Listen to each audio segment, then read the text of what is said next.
Welcome back. Now, employees at Foxconn, the Sri Perumbudur-based equipment supplier, to knock out on a strike yet again. About 200 Foxconn employees who were on a sit-in strike in the factory were detained late last night.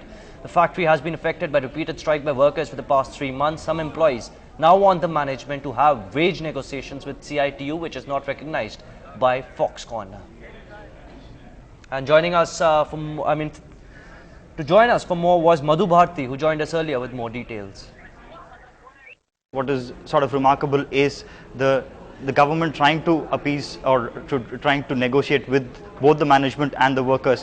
What they want to do is keep in mind that we don't want to hate anybody here. So what they've told the management is that, look, we're taking this situation in control. We want negotiations with the workers. At the same time, it's many number of workers, not just at Foxconn, many other industries as well in the area. So they don't want to sort of take on the workers as well. The strength of the workers cannot be ignored, especially at a time when elections are around.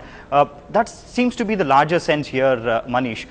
If you see the number of workers in the area, including factories like Hyundai, Foxconn, there is Nokia, there is Sanmina, there are many other industries which have been facing in the recent times repeated worker strife, and that seems to be the sort of trend which happened, if you remember, about 20 years back in Tirupur, Coimbatore, which are traditionally the employees, workers led pockets. Now CITU wants to repeat the same sort of a thing here too. What they want to do is gain a bit of ground, gain a bit of political backing from the workers who are in large numbers. Remember, Sri Perumbudur industrial belt is largely industries and workers led electorate rather. So as probably when we are facing mid-2011 elections, this is probably one best time when CITU and the affiliate unions can come over, say that, look, we are a credible force for you, and sort of garner support for themselves.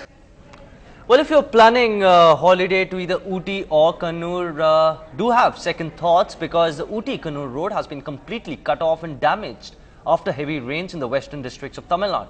Nilgiris has so far registered maximum rainfall of 10 centimeters, but the rains though have stopped, but vehicular traffic has still not been allowed because of the condition of the roads, as you can see on your screens. Landslips have caused roads to develop huge cracks, as a result of which both heavy and small vehicles are not allowed to go further on the route between Kannur and Ooty. Now, a day after India hauled up New Zealand over an anchor's racial slur against Sheila Dixit, the country's foreign minister today said he was powerless to act against the anchor, Paul Henry. Henry had ridiculed the name of Delhi Chief Minister, in fact had thrown racial slurs on her. Now, the envoy was told that the remarks are unacceptable, but in a volte-face today, he seems to have said that he is not in a position, or his government is not in a position to act against the anchor who hurled racial slurs at Sheila Dixit. Now, the white flag between the Maran brothers and the DMK's first family has been stitched more than a year ago. But although Dayanidhi Maran had been locked out of his IT ministry, the young leader has clearly re-emerged as the blue-eyed boy of DMK's grand old man. On the sidelines of a textile ministry function in which Tamil Nadu became the first state to receive a center for apparel training and design under the center's integrated skill development scheme, Karunanidhi had more than an affectionate pat for his once estranged grandnephew. Take a look. அதேபோல தம்பி தயாநிதி மாறனிடத்திலே ஒரு ஊசி தானம் கொடுத்தார்கள். அந்த ஊசியை வைத்துக் கொண்டு இன்றைக்கு ஒரு உத்தரத்தை உருவாக்கி இருக்கிறார்கள். Yards of praise for his grandnephew, a reaffirmation of how the old stains of misunderstanding have well and truly been wiped out. தம்பி தயாநிதி மாறனுடைய தலைமையினால் இந்த துறைதானா என்று கேலியாக கேட்கப்பட்ட அந்த துறைக்கு கூட ஒரு பெரிய சிறப்பு உருவாகி இருக்கிறது என்பதை யாரும் மறுக்க முடியாது. Armed with this public testimonial, Dayanidhi Maran seems upbeat about his ongoing Mills and Boon schemes for his textile ministry.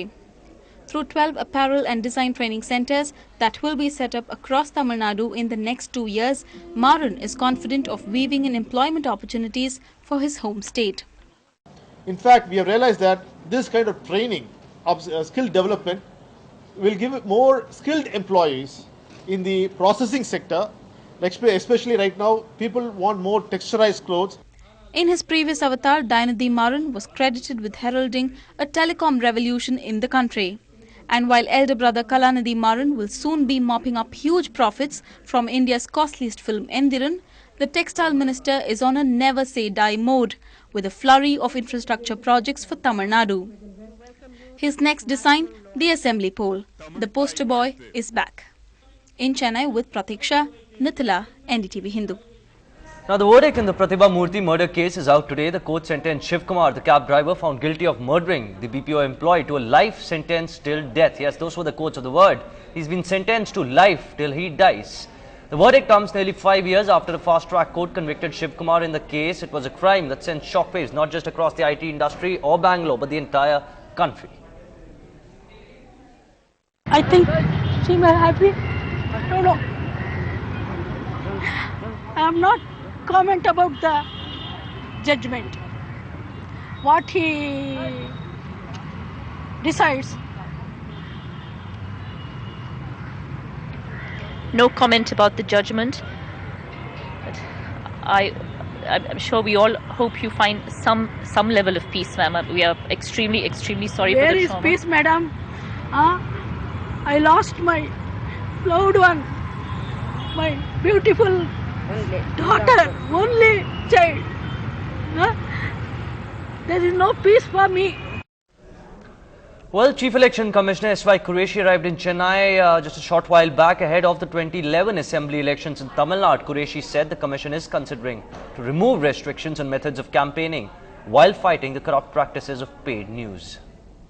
Here also I have come to have an interaction with some civil society organizations who want to discuss various ways and means to control the money power. They have suggested in our all-party meeting that since the print media and the mass media has become very expensive, and also because of the phenomenon of paid news, it has been encouraged because conventional methods of communication and campaigning were discouraged by the Election Commission. They have requested us to consider liberalizing these measures. So we are considering it, and we'll see how much of liberalization is possible so that they are not dependent entirely on expensive electronic or mass media. Well, we're slipping into a short break right now. Up ahead, 20 goals and still counting. All the CWG updates coming your way. Stay with us.